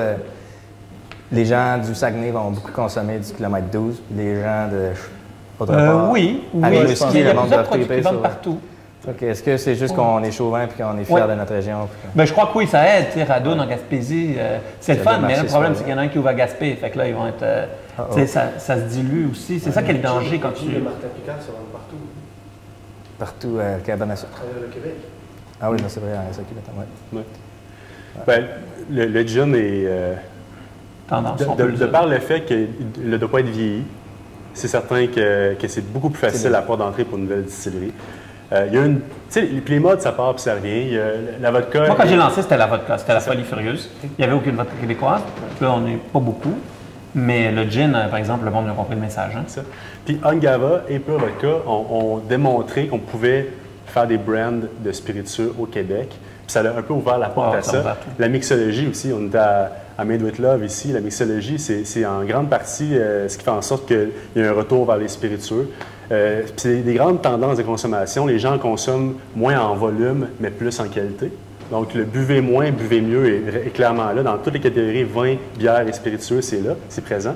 La mixologie, c'est quelque chose qui rentre dans le compte aussi. Puis le gin, en fait, tout le monde, en fait, c'est pas vrai, pas tout le monde, mais plusieurs microdistilleries au Québec veulent aller vers d'autres produits, mais il faut un levier. C'est la porte d'entrée. Ça prend un levier financier. Oui, c'est ça. Le gin, c'est une... Je lisais un article sur les microbrasseries parce que j'étais à New York hier pour faire une tournée de quelques microbrasseries. Au Québec, dans les 10 dernières années, 15 de baisse dans le volume total de bière, 40 de hausse dans le volume total de spiritueux. Fait qu'on voit vraiment un balancier. Ça ne va jamais être le contraire, mais on voit vraiment des personnes qui changent des habitudes de vie, des habitudes de consommation. Moi, je suis curieux de vous parler de gin aussi par rapport à d'autres alcools qui vont être vieillis. Si un gin peut être de 35 à 40, 40 à 50, avec du Natural Drink Spirits, un whisky 100% grain vieilli 3 ans dans les fûts neufs. Oui, comme ça, le premier produit qui va sortir, ça sera encore en bas de 75-75. Ça dépend. Si on prend par exemple, il y a déjà 3 whiskies au Québec actuellement. Monsieur Sivo, il y en a 2.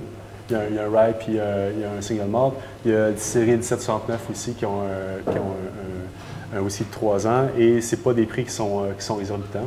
Mais est-ce que c'est eux qui l'ont fait ou ils achètent du whisky? Dans les 2 cas, ils l'ont fait eux-mêmes. Ils l'ont fait eux-mêmes? Ils ont attendu 3 ans? Ils ont fait la fermentation, la distillation, le vieillissement eux-mêmes.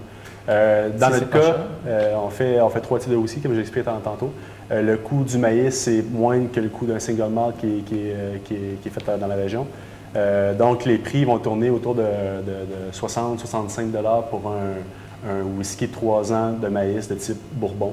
On ne pourra pas écrire Bourbon, évidemment, mais ça va être Barry Neuf, etc.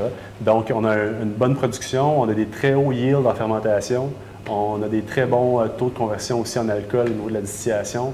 Donc, c'est des prix qui sont, somme toute, raisonnables. Si on regarde des Bourbons américains qui sont vieillis moins longtemps, souvent aussi avec des alambics, des beer strippers, ils sont aux alentours de quoi? 50, 55 parfois, pour des Basil Hayden, pour des Maker's Mark. Michel, vous avez des produits déjà sur le marché puis vieillis 3 ans.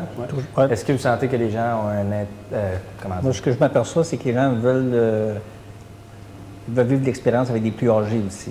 Parce que vous en avez toujours des... Moi, je le vis à la propriété. Ben, on leur dit, on a du 8 ans. Ah oui, on est intéressé à goûter. Des fois, tu sais, quand on arrive à 13 ou 14 ans d'âge, on commence à jaser un peu, là. Oui, oui, effectivement. Mais là, je suis content de voir, je ne vais pas monter mes prix, là, s'ils parlent de 60 $. Attendez de voir la sérum. Mais je pense qu'on s'en va vers là de toute façon. Même si ce n'est pas des gros volumes, c'est comme des produits craft, puis ils sont faits à petite échelle. Puis c'est bon d'avoir ça quand tu vends ça à la propriété. Les gens sont curieux de goûter. Là. Est-ce que vous avez réussi à avoir votre permis artisan? Pas du tout. Non. Moi, je suis tombé entre deux chaises. Oui, mais je pensais peut-être que votre situation avait changé. J'ai arrêté de me battre dans ce dossier-là. Là. Mais de tout. Mais si vous aviez deux installations, mais oui, mais ce qu'ont fait l'ancien gouvernement, c'est qu'il a vu que c'est 100% de mes pommes, puis c'est fait chez moi, ben j'ai quand même 10 $ qui vient du programme PAPAC, plus 2 $ pour le vieillissement. Plus là, 2 $ parce que, bon, fait que ça commence à être intéressant. Là. Je commence à...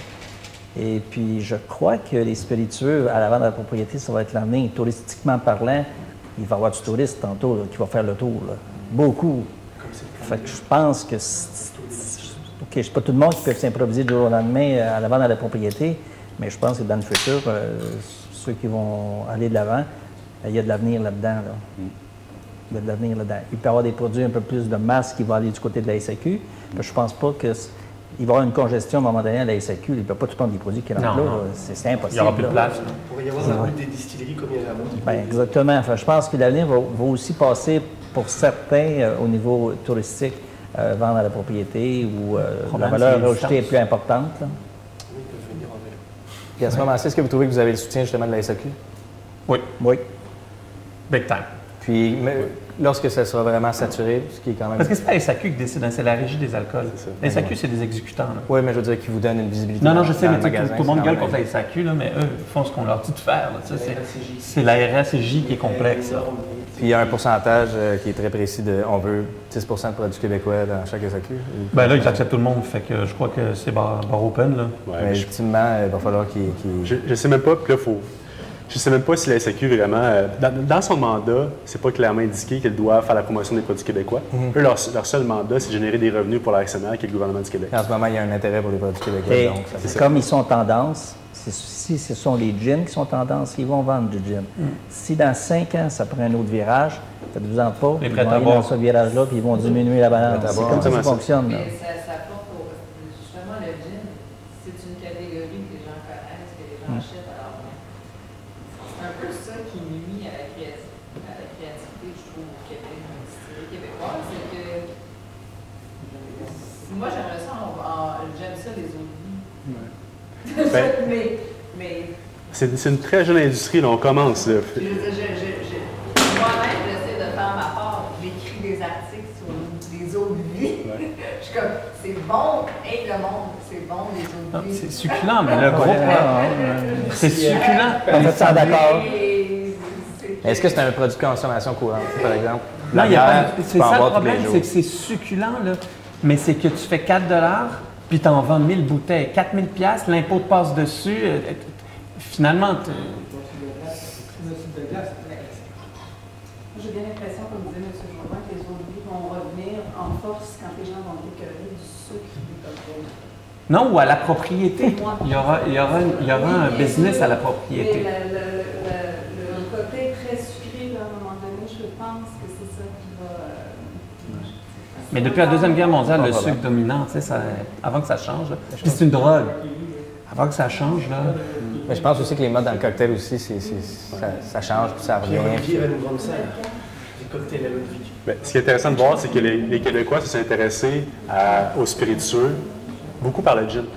Mais après ça, c'est bien, c'est super. Ça ouvre. Après ça, ça ouvre vers d'autres choses. Puis là, les gens vont aller découvrir d'autres catégories de produits. Il faut laisser un peu le temps aux distilleries de se mettre en marche, d'offrir d'autres produits, mais aussi à la clientèle de s'ajuster à ça. Donc, je pense que ça va prendre un petit peu de temps, mais on va aller vers ça tranquillement. Aussi l'image actuelle de Creeper ou London Dry Gin, qu'il faut être capable d'aller changer. Nous, on voit pour les rhums, là, on lutte contre Captain Morgan.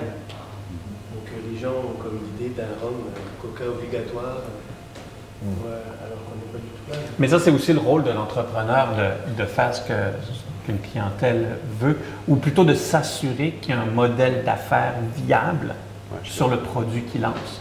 Parce que pour de vrai, tu sais, on est tous des tripeux, je crois, puis on voudrait tous lancer des trucs vraiment funky, artisanal. Mais sur feuille, avec une calculatrice, tu te déprimes très rapidement là, avec la réalité de la business qui se fait ici. Là. Par rapport à ça aussi, je sais que c'est très difficile avec la SAQ de rentrer des nouveaux produits en tant que tel. Vous autres, vous parlez aussi du côté difficile de développer un produit, le temps que ça peut prendre pour avoir un produit, vous êtes vraiment content. Est-ce que de faire un petit produit artisanal en petite quantité comme du gingembre sauvage, par exemple, est-ce que c'est. Puis je pense que la SAQ voulait commencer à changer ça. Est-ce que c'est plus facile? Mais la SAQ, c'est un parking. Il y a 10 000 places. Ils essayent de rentabiliser 10 000 places. Là. Si tu as un produit qui ne bouge pas. Mais est-ce que parce que je pense que tu es obligé de passer par la SAQ pour vendre tout le temps. Au Québec. Obligé. Donc, là, mais après, si tu fais, mettons, une petite quantité où est-ce que tu sais que tu vas être capable de le vendre chez. À la propriété. Tu sais, quand tu parles avec des entrepreneurs privés, qu'eux, ils savent qu'ils vont vendre leur produit, mais de passer à ce moment-là, passer par la SAQ, il y a. Mais on passe quand même par la SAQ, restauration pour le cabane à sucre, puis lui, pied de cochon. Puis lui, il s'achète ses produits. Moi, la bouteille de pure vodka dans mon frigo, là, je l'ai acheté à SAQ. Là. Oui. Fait que tout passe par SAQ. Mais la SAQ vont accepter un produit en plus petite quantité. Ça change. L'importation privée, passant par la restauration. Ouais. Ok, c'est ça. Ouais, c'est 12 travaux d'Astérix. Comme dit Nicolas, ils ont des tablettes, puis il faut rentabiliser la tablette. Tu as beau avoir le meilleur alcool, s'ils vendent 15 bouteilles, à un moment, ils vont te dire. Ciao, bye. Mais c'est pas tous les produits qui sont en approvisionnement continu. Ce qui est vendu à la propriété, par exemple, c'est ça. Ça passe par la SAQ, mais j'ai pas vu encore Le problème, de gens c'est. qui faisaient la promotion, par exemple, d'un truc comme super exclusif que tu peux seulement acheter à la propriété. Ouais, lui, il y en a qui le font. Il faut être obligatoirement sur les tablettes de la SAC pour pouvoir vendre à la propriété. Non. Tu peux avoir des produits. Vas-y, Tu peux avoir des produits qui ne sont pas en tablette. Non, pour démêler tout ça, la vente sur place ouvre certaines portes. Premièrement, la SAQ a beaucoup changé sa manière de produire des produits. Au début, dans le cas, ça a pris 6 mois environ. Dans votre cas, ça a pris combien de temps au début? Ça peut vendre 2 ans. Bon. Maintenant, on parle de quelques semaines avant qu'on ait un produit qui est accepté ou refusé. Après ça, c'est l'introduction qui se fait de façon normale. C'est une grosse boîte, c'est normal. Bon. À ce niveau-là, ils ont vraiment rétréci le temps. Maintenant, ils acceptent tous les produits québécois. Et si on veut faire des plus petits lots, donc des lots uniques, on peut le faire maintenant en vente sur place. Comment ça fonctionne? C'est que les bouteilles ne vont pas physiquement en SAQ puis ils ne reviennent pas à la distillerie. On soumet le produit en SAQ parce qu'il faut faire l'acceptation de l'étiquetage du liquide pour voir s'il n'y a pas des méthanols, etc. Donc, ça passe en laboratoire. La SAQ émet un numéro de produit et à ce moment-là, on peut sortir de notre inventaire directement de la distillerie les bouteilles, les mettre du côté dégustation, les vendre. On doit payer les taxes assises fédérales, taxes provinciales, TPS, TVQ, etc. Et ensuite, la SAQ nous facture sa majoration pour ces produits-là.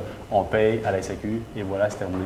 La Société secrète à Percé ont beaucoup basé leur modèle d'affaires là-dessus. Eux reçoivent à tous les ans un très grand flot de touristes qui font le tour de la Gaspésie et éventuellement, ils vont profiter, eux, de l'éventuel changement de réglementation. Par exemple, cet été, ils proposent 3 nouveaux produits. Un seul va se retrouver sur les tablettes de la SAQ, 2 sont en IP et en vente sur place. C'est des très petits volumes. Et eux, comme d'autres micro-distilleries au Québec, ont de la misère à se payer un salaire. Ça, c'est une autre réalité, donc on parle très peu. On fait beaucoup, on romantise beaucoup la micro-distillation au Québec, mais très peu de micro-distilleries actuellement les gens peuvent se verser un salaire. Mais cela dit, pour répondre à la question, c'est rendu possible maintenant de faire des très petits lots puis de les vendre à la distillerie. Je viens de m'apprendre quelque chose. Merci, Joseph. Une question pour rebondir un peu sur ce que tu dis. La vente en ligne, SAQ, mettons que tu mets pas tes produits sur les tablettes, mais tu consommes juste en ligne. Ouais. Est-ce que ça peut aider justement à la vente de petits lots quand tu as un. Mais c'est minime comme volume. La question qu'il faut se poser, c'est est-ce que les gens, les consommateurs, achètent leurs produits sur SAQ.com? Ça, c'est une question. Si on peut faire les meilleurs produits du monde, mais il faut aussi les vendre, ces produits-là. Ça, c'est clair. Moi, je pense que aussi, il faut que ça passe aussi par la restauration. Donc, il ne faut pas avoir peur de raconter de restaurateur, de dire que j'ai des produits à la SAQ, m'aller sur ta tablette en arrière, m'aller sur ta carte des vins, m'aller sur ta carte des spiritueux. Il faut qu'il y ait ça va bien, là, de cette partie-là, mais il faut travailler encore plus fort. Les bars, il y a je ne sais pas moi ce qu'il y a de bars au Québec. Là. Mais ça, d'ailleurs, c'est. Ils donneraient pas mal. C'est pas tout fait. C'est pas tout fait. C'est un méga problème, la restauration pour les spiritueux. Là. On devrait avoir tous d'avoir des produits québécois en arrière, là, quand même. C'est sûr. C'est juste frustrant de voir des C'est personnes. que des produits étrangers. Même Joe Beef qui n'arrête pas de dire qu'il est le premier producteur, le premier défenseur de la bouffe là, locale. Tu vas là-bas, c'est Grey Goose, Belvédère, Grand Marnier. Quand il y a tout ici au Québec, là, c'est vraiment deux poids, deux mesures avec la restauration au Québec. Il ne faut pas oublier que ces grandes maisons-là ont du gros budget de promotion. Fait qu'il y a beaucoup de marketing qui va se faire en arrière de ces grandes marques. Paye les rénaux des restos. Donc, c'est là que c'est important d'avoir un bartender ou les ambassadeurs de marque qui vont. C'est pas lui qui justement- décide. Non, mais lui, dans son réseau, il peut avoir une influence. Puis comme Oui, oui, pousser- c'est sûr, mais tu sais, pour le restaurant, là. Ben, les achats, parfois, c'est. Puis restaurants avec des marges de quoi, 3 c'était chanceux. Ouais, ouais. Ils vont prendre celui qui donne Ben ses oui, produits les plutôt que kickbacks. celui qui. C'est ça. C'est ça. Les Les ristournes. Ouais. Il n'y a aucune fraternité, finalement, entre les bars et les spiritueux du Québec quand on devrait être les meilleurs des amis, tu sais. Ouais, ouais. Mais non, ils vont prendre Belvédère parce que Belvédère donne 3 bouteilles caisse. Belvédère paye pour être dans le resto. Donc, il perd de l'argent pour être dans le resto. Mais donc, ce serait aussi Puis- au consommateur, dans ce cas-là, d'aller au restaurant, parce que moi, ça, c'est quelque chose Ouais. que je fais. J'arrive, je veux un Ouais. gin tonic, je dis, qu'est-ce que tu as de québécois? Ouais. C'est un peu notre rôle aussi. Entièrement d'accord avec toi. partout, de prendre cette décision. Entièrement. Parce que sinon, le restaurateur ne le rentrera pas s'il pense que ça va. Oui, mais il ne faut pas une personne, tu sais. Moi aussi, là, Exact. moi, j'exige toujours québécois. Mais même que des fois, là, quand je ne sais pas où aller, je vais aller à Saint-Hubert parce que, tu sais quoi, ben, au moins, il y a mes produits puis d'autres produits québécois, tu sais. Parce qu'à un moment donné, tu sais, tu dépenses une fortune dans les restaurants puis tu serves des produits de l'étranger. Ça me tue, man. Ça me tue. Bien, le consommateur a sa partie à faire si vous voulez avoir plus de produits québécois, ben, il faut que les gens achètent. On parle. Que ce soit en SAQ ou en restaurant, dans le fond, Ben, peu importe. de se renseigner puis de demander. Les spiritueux, c'est un produit alimentaire. Puis comme n'importe quel produit alimentaire, si on veut avoir plus de produits d'ici locaux, il faut en consommer plus, puis éventuellement, Ça devient un réflexe. ça devient un réflexe, il y a plus de producteurs, etc. Donc, En même temps, ça apporte des problèmes. Là. Les restaurateurs, on parle qu'il y a plein de distilleries, mais les restaurateurs ne sont pas différents. Là, ils font OK, ben, je vais faire tourner des distilleries. Puis ils disent toi, tu me ristournes. Fait que là, c'est rendu qu'ils font pas la même affaire qu'avec les gros, mais puis là, plus qu'on est, plus que c'est ça, parce qu'ils disent c'est sûr qu'à un moment donné, rendu au 10e. Il y en a un qui va payer parce qu'il est désespéré. C'est toujours ça. Ouais. Fait que c'est la même affaire. Puis la SAQ, c'est peut-être ça qui s'en vient aussi. C'est que là, ils acceptent tous les gins québécois, puis après ça, ils payent maintenant. T'aimes ça dans 300 succursales, maintenant paye. C'est sûr que vendre à la SAQ, il faut que tu arrives là aussi avec un Équipé. plan de marketing, quelque chose, même si ce n'est pas des gros budgets, mais tu ne peux pas juste mettre ton produit sur ta dot et dire que ça va se vendre. Donc, il faut que tu lui donnes un coup de main à ton produit qui se vend. Il y a des promotions. Un motivé à un moment donné qui va dire OK, je vais t'accréter un. C'est ça. Mais ce qu'ils vont faire, c'est qu'ils vont te proposer tu veux-tu être dans le circulaire, tu veux-tu être dans promo punch, tu sais, il y a plein de facteurs qui peuvent. Il y a 20 000 trucs. Là. Mais en restauration, c'est la même chose avec le vin. C'est la même chose. Puis, je veux dire, je me souviens, chez Enopole, ils se faisaient demander des fois, combien de bouteilles tu me donnes à la caisse, tu sais. Il dit, fuck you, je t'en donne pas une seule. Non, je sais, mais ils ne le font pas avec la bouffe, tu sais. Ils ne demandent pas un homard. Mais il n'y a rien à perdre à l'essayer, c'est ça aussi. Ben oui, mais c'est parce que si tout le monde finit par dire oui à un moment donné, tu sais. on se fait demander souvent les ristournes. Puis Puis maintenant, ce que je fais, j'ai fait un beau petit PDF, puis j'ai fait les maths. J'ai dit, voici par bouteille comment le gouvernement se fait, comment les marges de la SAQ, TPS, TVQ, TRC, etc. Comment le restaurateur fait, parce qu'il ne faut pas oublier qu'une bouteille qui achète 50 $, il va la vendre x3, plus le cocktail, c'est en cocktail. x3 et plus. Et plus. Et si on fait une ristourne, comment il nous reste, nous, d'ici dans nos poches? Ben, Tu payes pour être là. Déjà qu'avant la ristourne, il n'y en avait presque pas. Après la ristourne, c'est carrément comme si je donnais mon produit. Et je demande à la personne, de côté du bout de téléphone, ou la personne devant moi, je leur dis, toi, en tant qu'entrepreneur, ferais-tu ce choix-là? Et à 100% du temps, les gens m'ont dit non. Ben voilà. Mais ils ne commandent pas plus. Parce qu'ils vont se retourner, puis ils vont appeler genre Diageo, puis Diageo, oh oui. Puis il n'y a rien de mal d'être un méga joueur, là. Mais encore une fois, tout le burden, là, tout le poids revient sur les producteurs spiritueux québécois. On doit être plus catholique capable, on doit jouer les mêmes règles que les gars qui font 30 milliards, puis que leur siège social est aux Açores, ou je ne sais pas où, là, aux Bahamas, puis tandis que nous, on est à Rimouski, tu sais. C'est super complexe comme industrie. Puis je trouve ça dommage parce qu'on a les ingrédients et le savoir-faire pour qu'on soit vraiment ultra dominant dans cette industrie-là. On de construire quand même. Oui. Tu sais, moi, j'ai l'impression Pierre, il y a quand même, tu sais, tu as été le pionnier, Pierre, mais maintenant, avec la force du monde, peut-être que justement, on peut j'espère vraiment. Puis vraiment faire passer le message. J'espère vraiment. Si je peux vous demander, suivez pas les pistes du multinational. Faites le meilleur produit que vous pouvez le faire, faire le plus possible, et tous les gens vont suivre. Les multinationales, ils sont basés sur la rentabilité et descendent le prix le plus bas possible. Il y a des gens qui vont acheter des bons produits.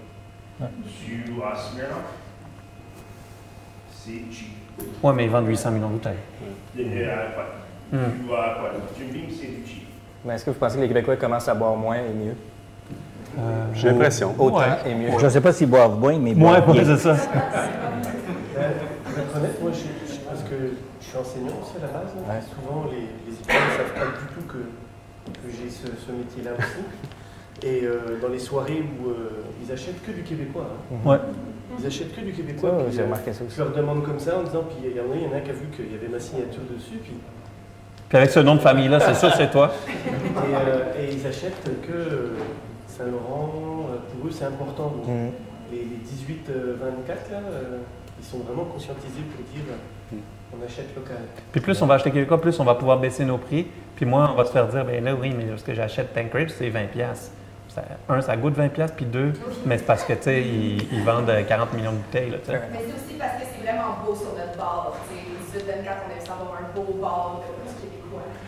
Bien, ça, c'est intéressant parce que on parle depuis tantôt d'alambic, on parle de production, mais il y a beaucoup de personnes qui se partent d'éditer au Québec en pensant seulement qu'aux produits, qu'à leur alambic, qu'à la production, mais peu de personnes pensent à l'ensemble de l'entreprise. Il faut mettre ton liquide en bouteille. Il faut avoir une belle étiquette. Payer ton loyer. Payer ton loyer. Avoir une équipe marketing. Savoir comment travailler avec la SAQ, faire la mise en marché. Tout ça, c'est un aspect que plusieurs personnes n'ont pas pensé avant de se partir en affaires. Donc, c'est important de bien comprendre tout le modèle complet. C'est simple. Il se passe exactement au Québec pour la microdistillerie ce qui s'est passé soit en Ontario pour les vignobles ou en Napa Valley avec les hommes d'affaires américains, que c'était romantique acheter un vignoble. Puis après, ils ont réalisé que le vignoble, là, il faut avoir les deux mains par terre dans littéralement de la bouse pour travailler la terre. Là, il y en a beaucoup qui se partent parce qu'ils voient à la télé puis ils disent « Hey, ça marche! Moi, j'aime bien... J'aime bien ton commentaire. Nous, l'année passée, on a fait une campagne pub, puis on a visé juste les milléniums, parce qu'il faut savoir ce qu'ils veulent, eux. Et puis, on a fait un grand ajustement au niveau de l'étiquetage, et puis les bouteilles 330 dans le cas du Sud qu'on est passé en bouteilles d'aluminium avec un design qui correspond à ce qu'ils veulent avoir. Puis, c'est une clientèle qui gogole beaucoup. Ils en savent plus que nous autres, parfois. Donc, le futur va passer aussi par ces jeunes-là qui s'en viennent et qui aiment bien les produits québécois. Je vous l'avoue, ils adorent.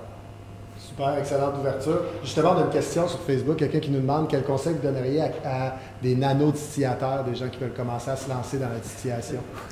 Don't quit your day job. Affiche pas des photos sur Facebook de ton alambic, premièrement. On rappelle que c'est illégal d'ici à la maison de l'alcool, premièrement. Premier conseil. Ouais. Garde ta job, deuxième conseil. Troisième conseil, toute recette que tu fais, note-la. Parce qu'à un moment donné, tu vas être perdu dans tes trucs. Bien beau, puis tu seras jamais capable de la refaire. Plus que tu bois, moins tu t'en rappelles, c'est ça. Premier conseil que je donnerais pour ceux qui font de l'alcool, là, élimine le premier litre si tu veux que tes amis gardent leurs yeux au courant. Non, c'est complexe. Nano, là, quand tu tombes, parce que, tu sais, on aime bien aller... Et c'est un bon moment pour se lancer en affaires là, dans cette industrie? Il y en a déjà beaucoup. Et il n'y a pas une semaine qu'on ne reçoit pas un appel au courriel d'une nouvelle édition au Québec. Mais est-ce que c'est un bon moment quand même? Moi, ça me fait de la peine de dire que non. Ouais. Attendez que la loi change, même. Fair enough. Il y a plusieurs microdistilleries qui sont en opération maintenant. Puis ils disent on pensait que la législation allait changer plus rapidement, ou on espère que ça change, puis ça ne change pas. Il va falloir 3-4 faillites avant que le gouvernement va bouger. C'est ça qui est triste. Parce qu'il y en a là, qui mettent une fortune, surtout comparativement aux moyens qu'ils ont. Il y en a là, qui endettent toute leur famille. Tu sais, ils ont des enfants, là, une femme, tout. Là. Puis ils hypothèquent la maison, ils sont entre deux boulots dans une région éloignée, puis ils disent ouais, on va vendre sur place. Vendre sur place quoi? À qui? Il faut être prudent. Oui, la prudence. On n'est pas à Bordeaux, là. Est-ce qu'on a le temps de parler un petit peu des concours et distinctions, les médailles que ces bouteilles? C'est quoi? C'est qui ce monde-là? C'est qui donne les médailles? 5 minutes. Top chrono! En tout cas, moi, je vais y aller. Là.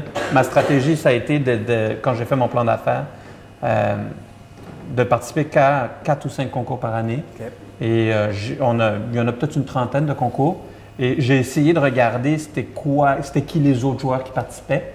Puis j'ai essayé de prendre la crème des concours, qui est très complexe. Je crois qu'on a réussi 4 ou 5 concours d'attitude. Je trouve que c'est super intéressant pour l'équipe, pour le consommateur. Ça te réveille. Quand tu ne gagnes pas quelque chose, puis ça fait 2 ans que tu gagnes, moi, je crois que c'est important. Le problème, encore une fois, ça revient, tu sais, s'il y a un concours en banlieue de Shawinigan, je sais, est-ce que c'est un panel de juges qui sont compétents? C'est qui? Ah, bien souvent, ben oui. Écoute, souvent, il y a des sommeliers, il y a des chefs étoilés, il y a des mixologues, il y a des journalistes spécialisés. Les juges, c'est écrit, hein, souvent des master blenders de maisons prestigieuses dans les bonnes compétitions. C'est ça. Je pense qu'il y a des bonnes compétitions, il y en a des moins sérieuses. Il ne faut pas oublier à la base qu'il faut payer pour envoyer ses produits, les produits dans ces compétitions-là. Puis ça a explosé dans les années. Il y a énormément de nouvelles compétitions parce que c'est payant pour ces compétitions-là. À la base, c'est un cash grab. Mais il faut regarder c'est qui participe. Pour gagner, il faut participer. Oui, mais il faut les choisir. Il faut vraiment les choisir. Quand on fait un alcool, de voir qu'on a gagné une médaille, mais après, il faut voir les concours. Il faut voir où tu as obtenu la médaille. Ben, c'est pour ça qu'il faut juste participer aux bonnes compétitions. Si tu connais personne sur la liste, là. Mais c'est surtout que c'est dans le vin, on dirait qu'il y a une grosse confusion parce qu'ils ont toutes des médailles. Toutes. Ouais. C'est Jack Daniel qui a battu un qui gagne la médaille d'or ou sont 10 à gagner la médaille d'or? Il y en a plusieurs. En fait, c'est souvent une cote. Personne n'est au courant. La médaille correspond à une cote et non pas. Si c'est une médaille d'or, il y a plusieurs spiritueux qui vont avoir une médaille d'or. Si tu scores en haut de 90, tu vas avoir l'or. C'est 94. Puis il ne faut pas oublier que les concours à l'international, ça peut coûter 300 à 400 par produit parce qu'il faut que tu le chiffres. Plus la bouteille. Bien, il faut que tu l'envoies. Envoyer 2 bouteilles à Londres. Nous, on vend à Londres, fait qu'on prend de Londres. Mais dans le temps, là, envoyer 2 bouteilles à Londres, c'était 800$. Là. Parce que là, ils pensent que ça va exploser l'avion quand il y a 25 000 litres de kérosène à côté. Là. Mais c'est les 2 bouteilles de vodka le danger. Là. Ah ouais. Mais c'est comme. Le gars, il me disait vraiment ça, puis il était sérieux. J'étais comme, c'est niaise, ça. Il y a 25 000 litres de kérosène. Mais bref. La médaille est flatteur quand on obtient une, mais sinon, ça devrait pas être une fin en soi. Tu sais, ceux qui n'aiment pas les médailles, c'est ceux qui n'en ont pas aussi, là, il faut se le dire. Non, mais c'est plus l'intérêt du consommateur. Est-ce qu'il comprend c'est quoi? Non. Ah ouais. Mais par contre, sur une bouteille, ça paraît bien. Un petit cœur en or, ça paraît toujours bien. Puis souvent, les gens vont baser leur choix là-dessus. Faut-tu que tu payes en plus pour la mettre sur Regarde bien sa bouteille. Là, tu payes les stickers. Regarde bien sa bouteille. Finalement, c'est sa face qui est en or. C'est pas une médaille, mais ça marche. Merci, messieurs. Je pense que c'était tout. Merci énormément. Je suis vraiment content que vous soyez venus. Merci.